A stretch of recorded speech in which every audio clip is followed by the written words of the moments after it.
So, Kay, maybe we should kick off with how you and Trisha met. Well, I'm not sure what year it was, but it was a long time ago. Trisha and I met through sport aerobics. We are both aerobic competitors, which is now called sport aerobics. I was a competitor, coach, choreographer. Trisha was a competitor as well, and we were from opposition teams, if you like.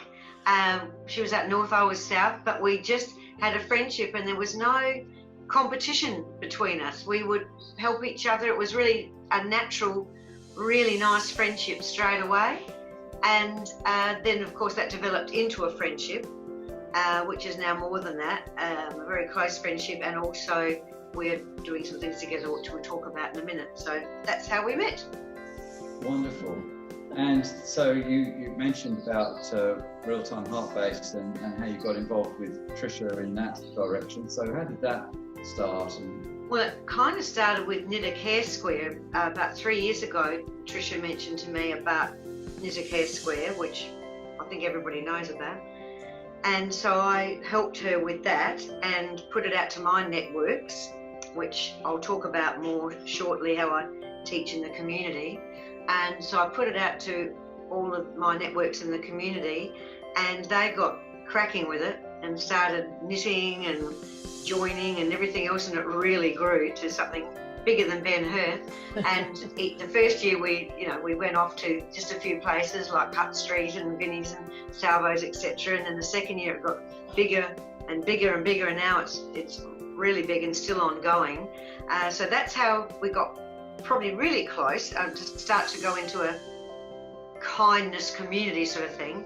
And then Trisha, through the real-time heart-based community projects, approached me we were just talking, and I think I might have even offered to do a session on just keep moving once the whole COVID thing happened, and how to be sane at home, and just to give some tips of what we could do while we are confined to our houses. And so I started a 2:30 Tuesday session, which it's not an exercise session, it's just tips about exercise and little fun things. And if you're really lucky, you get to play games with me.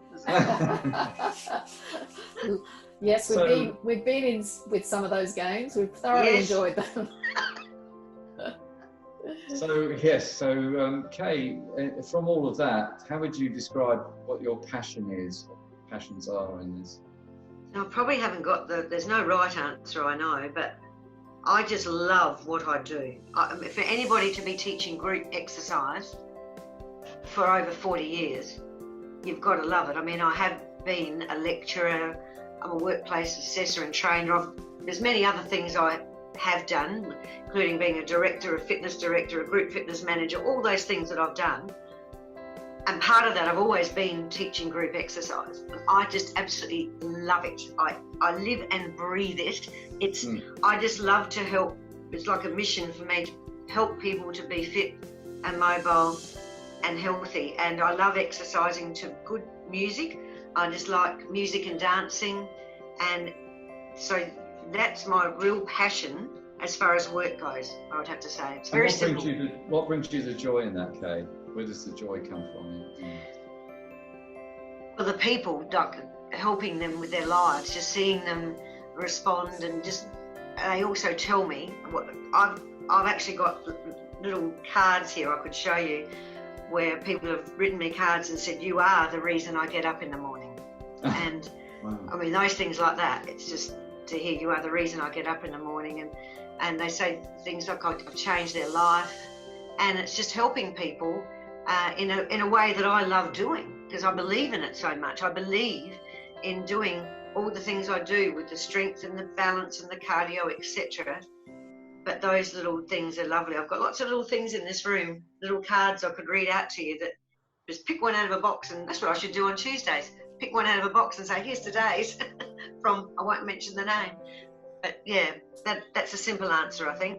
And it's wonderful because it oozes in you, and you live the practice as well. It's not just that you teach it, you actually are it, you do it, and it's wonderful. Because it's mind body. It's not just about their physical well-being, it's also about the mental well-being. And I've got people that come to my classes that come for the exercise, but some don't, that's not their main reason for coming. They come for the social connection. And in fact, my Mitcham group of ladies who have been coming to me for over 30 years, some of them, if they can't make the class because they had a dental appointment or their grandchild got sick or whatever, they still come to coffee after.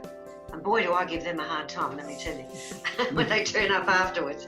Yeah, they just come because they belong. I give people a sense of belonging, and that's what I want to say. I give people a sense of belonging. Yeah, that's it. And with having been to your Zoom session where you share your tips, these tips, and the singing that Paul runs, where you've been instrumental in that too, Kay. You know, the people who are there, that, as you say, they have that sense of belonging, and I can see the way when you relate to them, how they respond back. It's just wonderful. It's a thrill to watch what happens in their lives. Like a few of my ladies have lost their husbands, and through this connection, this sense of belonging, this group, which I did create, I will take that, I did create it, but now they carry it through. They don't need me to carry it on. But now there's 4 ladies that go out to the movies together, and they go to plays together, and if one's not what they will, they go around to her house, or if one's going to visit a relative interstate, they drive her to the airport. And when they lost their husbands, who they've been married to for like 50 years, some of them, I mean, that's pretty special. There's those relationships that are formed. I get more than a thrill out of that. They're the things that thrill me. It's that simple.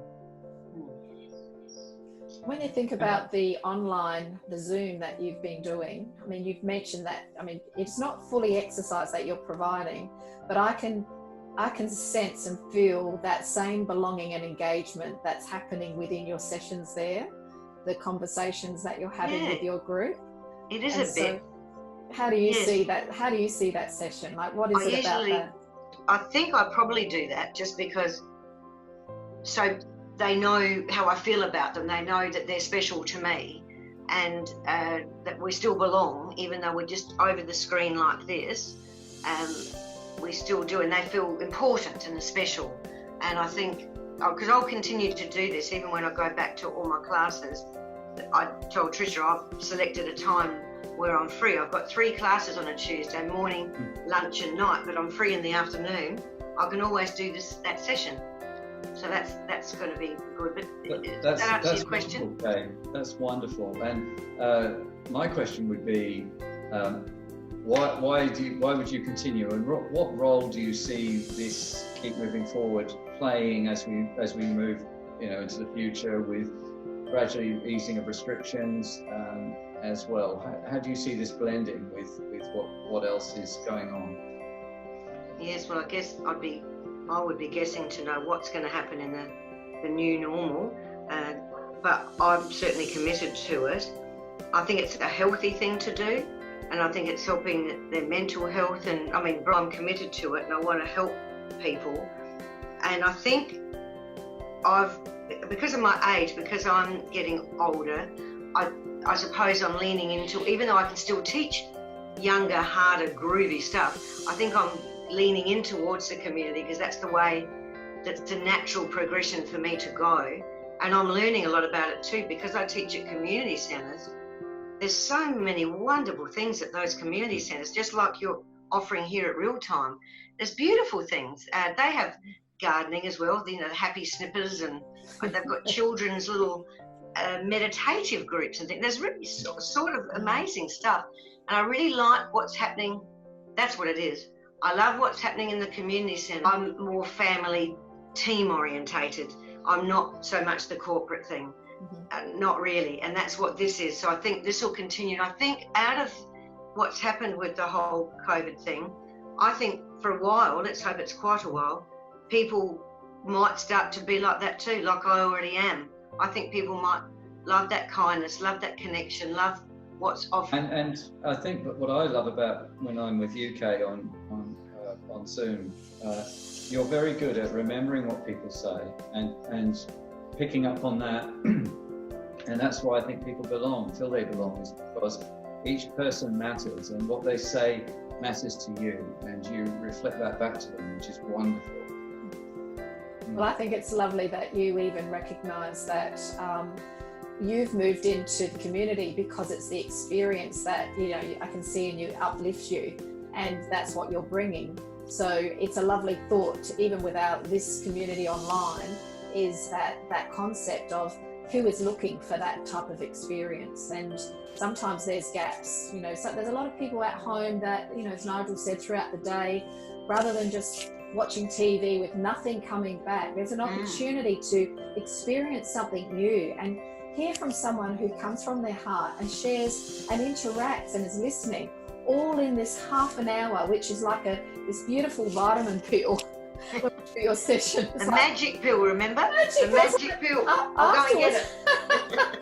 It's like walking away and going, gee, that felt good. And that's what's happening from these community half-hour sessions, because there is something that really arrives, you know, and it's really it's real and it's heart-based, and that's what real-time heart-based is all about. It's really wonderful.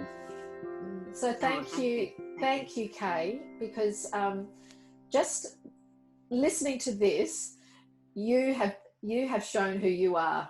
You're amazing with what you bring.